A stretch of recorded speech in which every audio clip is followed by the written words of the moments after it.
ఒకరినొకరు ప్రేమ కలిగి నడుచుకోవటం వల్ల ఐక్యత కలిగి ఉంటాము. ఆ ఐక్యత అనేది అద్భుతాలు చేస్తుంది.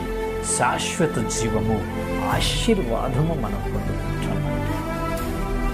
పరలోక రాజ్యంలో చేరతాం, దేవునితో యుగయుగాలు ఉంటాం.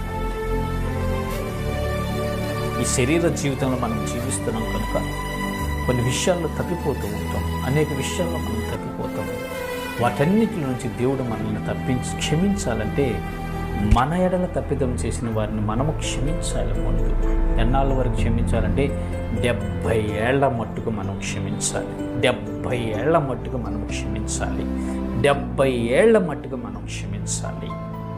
మన సహోదరుడు అంటే క్రీస్తు రక్తంలో కడగబడినటువంటి వ్యక్తి 70 ఏళ్ల మట్టుకు క్షమించాలి.